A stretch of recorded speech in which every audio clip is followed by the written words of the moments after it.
নমস্কার। শুরু করছি আজকের আলোচনা। শ্রীরামকৃষ্ণ বলিতেন, রাখাল নিত্য সিদ্ধ, জন্মে জন্মে ঈশ্বরের ভক্ত। অনেকের সাধ্য সাধনা করে একটু ভক্তি হয়, এর আজন্ম ঈশ্বরে ভালোবাসা।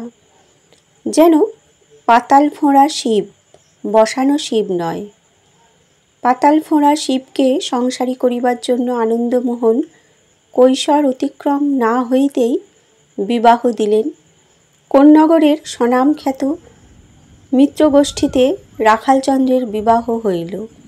পিতা ভুলেও ভাবেন নাই যে বন্ধন সূত্রে মানুষের মায়া বন্ধন দৃঢ়তর হয়, সেই সূত্র ধরিয়াই পুত্র তাহার জীবনের মহান আদর্শ লাভ করিয়া সংসার বন্ধন ছেদন করিবে। যে পরিবারে রাখালচন্দ্রের বিবাহ হইয়াছিল, তাহা ভক্তের সংসার। তাহার শ্বশুর ঠাকুরানী পূর্ব হইতে শ্রীরামকৃষ্ণের পদাশ্রিতা। পুত্র কন্যাসহ প্রায় দক্ষিণেশ্বরে আসিয়া দেব দর্শন করেন। রাখালচন্দ্রের জ্যৈষ্ঠ শ্যালক মনমোহন ভগিনীপতির ভগবত ভক্তি দর্শনে পরম প্রীত হইয়া একদিন তাহাকে শ্রীরামকৃষ্ণ সকাশে লইয়া আসিলেন। 1881 খ্রিস্টাব্দে রামকৃষ্ণের সহিত রাখালচন্দ্রের এই প্রথম মিলন হয়। শ্রীরামকৃষ্ণ বলিতেন, মা ইচ্ছে করে একটি শুদ্ধ সত্য ত্যাগী ভক্ত ছেলে আমার কাছে সর্বক্ষণ থাকে। একদিন দেখি মা একটি ছেলে এনে আমার কোলে বসিয়ে দিয়ে বললেন, এইটি তোমার ছেলে। আমি তো শিউরে উঠলাম। মা আমার ভাব দেখে হেসে বললেন, সাধারণ সংসারী ভাবের ছেলে নয়, ত্যাগী মানসপুত্র। রাখাল আসতেই চিনতে পারলাম, এই সেই। রাখালচন্দ্রকে দেখিয়া শ্রীরামকৃষ্ণ গোবিন্দ গোবিন্দ বলিতে বলিতে মহাভাব সমাধিতে মগ্ন হইয়া যাইতেন। অপার স্নেহময়ী জননীর যত্নে তাহাকে স্বহস্তে খাওয়াইয়া দিতেন। রাখালচন্দ্র তখন যৌবনোন্মুখ হইলেও স্বভাবে শিশু ছিলেন। শ্রীরামকৃষ্ণ তাহার সহিত শিশুবৎ ক্রীড়া করিতেন, কিন্তু এই অপূর্ব বাৎসল্য খেলা আনন্দমোহন প্রীতির দৃষ্টিতে দেখিলেন না। পুত্র শ্বশুরবাড়ি যায়, 2-3 দিন দক্ষিণেশ্বরে কাটাইয়া আসে। প্রথম প্রথম আপত্তি ও তিরস্কার করিতে লাগিলেন, কিন্তু তাহাতে কোনো ফল হইল না।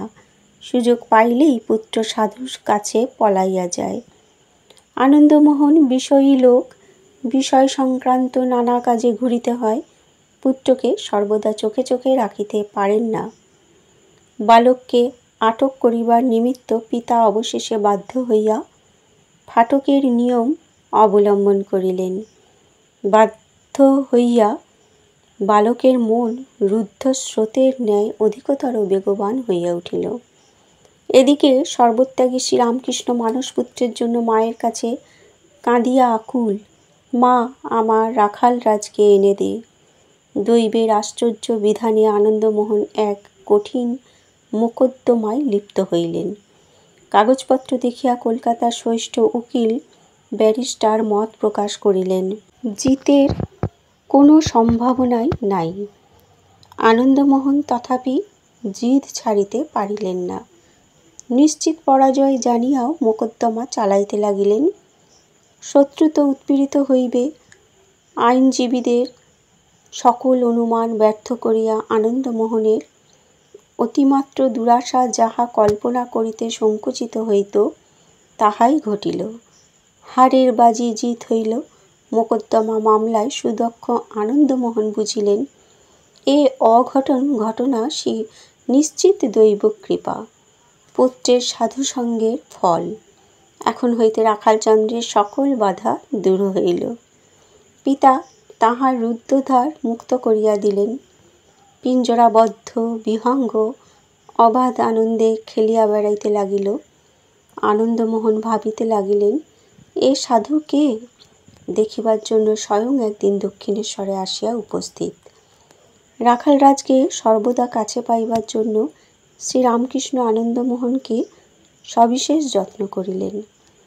পুত্রের প্রতি তাঁহার স্নেহদৃষ্টি আকর্ষণ করিয়া বলিলেন, আহা দেখো দেখো, আজকাল রাখালের কি চমৎকার ভাব হয়েছে। ওর মুখপানে চাও, দেখতে পাবে ঠোঁট নড়ছে, অন্তরে অন্তরে সর্বদাই ঈশ্বরের নাম জপ করে কি না। যদি বলো বিষয়ীর ঘরে জন্ম, জন্ম থেকে বিষয়ী লোকের সঙ্গ, তবু এমন কেমন করে হয়? তার মানে আছে, ছোলা যদি আবর্জনাতেও পড়ে তবু সে ছোলা গাছই হয়। সে ছোলাতে কত ভালো কাজ হয়। তা রাখাল যে এখানকে আসে তাতে কি আপনার অমত আছে? আনন্দমোহন দেখিলেন এখানে অনেক উকিল হাকিমের সমাগম হয়, কিন্তু বিষয় আশয় সম্বন্ধে সদ্যুক্তি করিবার বিস্তর সুবিধা। আর তাহার পুত্রের দ্বারাই সেসব সুযোগ সংযোগ হইবার সম্ভাবনা। বলিলেন, সে কি মশাই, রাখাল তো আপনারই ছেলে, আপনার কাছেই যাক, তবে মাঝে মাঝে 2-1 দিনের জন্য আমার ওখানে পাঠিয়ে দেবেন। শ্রীরামকৃষ্ণ অপার আনন্দ সাগরে নিমগ্ন হইলেন।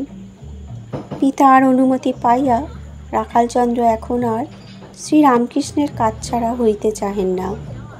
শ্রীরামকৃষ্ণ অনেক বুঝাইয়া সুঝাইয়া মাঝে মাঝে বাড়ি পাঠাইয়া দেন, কিন্তু রাখাল চক্ষুর অন্তরাল হইলে শ্রীরামকৃষ্ণ ছটপট করিতে থাকেন। রাখালও গৃহে গিয়া তিষ্ঠিতে পারেন না। ইতোমধ্যে রাখালের শ্বশুর ঠাকুরানী একদিন দক্ষিণেশ্বরে আসিলেন, সঙ্গে রাখালের বধূ। কন্যার সংসর্গে রাখালের ভগবত ভক্তির কোনরূপ অনিষ্ট হইবে কিনা জানিবার জন্য। শ্রীরামকৃষ্ণ তাহার বধূর লক্ষণ সকল বিশেষভাবে পরীক্ষা করিয়া বুঝিলেন, কন্যা সুলক্ষণা, ঈশ্বরলাভে স্বামীর সহায়তা করিবে। শ্রীরামকৃষ্ণ ভক্তজননী শ্রী শ্রী মা তখন দক্ষিণেশ্বরে। বালিকাকে তাহার নিকট প্রেরণ করিয়া শ্রীরামকৃষ্ণ বলিয়া পাঠাইলেন, টাকা দিয়া পুত্রবধূর মুখ দেখিতে। এদিকে পিতাপুত্রে অপূর্ব প্রীতির খেলা চলিতে লাগিল। সাক্ষাৎ ব্রজের রাখাল জ্ঞানী কখনো গোপাল গোপাল বলিয়া তাহার মুখে আহার তুলিয়া দেন, কখনো ব্রজের ভাবে বিভোর হইয়া তাহাকে স্কন্ধে তুলিয়া নেন। অন্য কেহ কথা না শুনিলে শ্রীরামকৃষ্ণের নিকট শাসিত হয়, কিন্তু রাখাল অবাধ্য হইলে তাহার আনন্দ হয়। আহারান্তে একদিন শ্রীরামকৃষ্ণ বলিলেন, ওরে রাখাল, পান সাজ না, পান নাই যে। রাখালরাজ সুস্পষ্ট উত্তর দিলেন, পান সাজতে জানিনি। সে কি রে, পান সাজবি তার আবার জানাজানি কি? যা পান সেজে আন। রাখালচন্দ্র বললেন, পারব না মশাই। শ্রীরামকৃষ্ণ তো হাসিয়াই আকুল, কিন্তু অন্য কেহ তাঁহার মানসপুত্রকে সামান্য একটি ফরমাস করিলে তিনি তৎক্ষণাৎ নিবারণ করিতেন। আহা, ও দুধের ছেলে, ওকে তোরা কেন কাজ করতে বলিস? ওর বড় কোমল স্বভাব। অথচ কল্যাণের জন্য এই কোমল স্বভাবকে আঘাত করিতে কখনোই কুণ্ঠিত হইতেন না। একদিন রাখালের খুব ক্ষুধা পাইয়াছে, এমন সময় কালীমন্দির থেকে প্রসাদী মাখন আসিল। বালক স্বভাব ক্ষুধিত রাখালরাজ কাহাকে কিছু না বলিয়াই মাখনের ডেলাটি তুলিয়া লইয়া গালে ফেলিয়া দিলেন। পুত্রের আচরণ দেখিয়া পিতা তিরস্কার করিলেন, তুই তো ভারী লোভী, এখানে এসে কোথায় লোভটোভগুলো ত্যাগ করবি না আপনি তুলে নিয়ে খেলি। শ্রীরামকৃষ্ণের তিরস্কারে মাখনের ডেলা রাখালরাজের গলায় বাঁধিল। তাহার বিবর্ণ গণ্ডযুগল দিয়া দরদর ধারায় অশ্রু ঝরিতে লাগিল। দোষ দেখিলে শ্রীরামকৃষ্ণ রাখালরাজকে স্বয়ং শাসন করিতেন, কিন্তু অন্য কেহ দোষের কথা তুলিলে বলিতেন, রাখালের দোষ ধরতে নেই, ওর গলা টিপলে দুধ বেরোয়। শ্রীরামকৃষ্ণের অপরিসীম আদরে রাখালরাজ ভাবিতেন, ইনি নিজস্ব আমার, তাহার প্রীতির ধনকে পাছে কেউ কাড়িয়া লয়। এই আশঙ্কায় তাহার মন ভক্ত সমাগমে কখনো কখনো অভিমান ও ঈর্ষায় পরিপূর্ণ হইত। শ্রীরামকৃষ্ণের প্রতি কেহ অনুমাত্র অনাদর বা উপেক্ষা প্রদর্শন করিলে অসহ্য ক্রোধে রাখালরাজ অধীর হইয়া উঠিতেন। কোনো ব্রহ্মগৃহে একসময় শ্রী রামকৃষ্ণের নিমন্ত্রণ হয়। রাখালরাজ সঙ্গে ছিলেন। ভজনান্তে ভোজনের ব্যাপার। কর্তৃপক্ষ আত্মীয় স্বজন লইয়া ব্যস্ত। শ্রীরামকৃষ্ণ হাসিতে হাসিতে বলিলেন, কই রে, কেউ ডাকে না যে? রাখাল মনে মনে এতক্ষণ উষ্ণ হাসিতেছিলেন। যথাসম্ভব ক্রোধ ও কণ্ঠ চাপিয়া বলিলেন, চলে আসুন মশায়, দক্ষিণেশ্বরে যাই। শ্রীরামকৃষ্ণ ঈষৎ হাসিয়া বলিলেন, আরে রোষ, পয়সা নেই, খালি ফাঁকা রোগ। এত রাত্রে খাই কোথা? আর গাড়ি ভাড়াই বা দেয় কে? রোগ করলেই হয় না। রাখাল তথাপি কহিলেন, চলুন মশাই, সেখানে যা হয় হবে। শ্রীরামকৃষ্ণ বলিলেন, আমি নুচি খেতে এসেছি, নুচি না খেয়ে যাব না। নিষ্ফল ক্রোধে রাখাল বসিয়া বসিয়া ফুলিতে লাগিলেন। কিছুক্ষণ পরে তাহাদের ডাক পড়িল। আহারান্তে গাড়িতে আসিতে আসিতে শ্রীরামকৃষ্ণ বলিলেন, তা নয় রে, তোরা সাধু ভক্ত, কিছু না খেয়ে গেলে যে গৃহস্থের অকল্যাণ হয়। গৃহস্থের বাড়ি গেলে কিছু না দেয়, এক গ্লাস জল কি একটা পান চেয়ে খেয়ে আসবি। এমন করিয়া দিন বহিতে লাগিল। দিনে দিনে রাখাল রাজের অদ্ভুত পরিবর্তন দেখা দিল।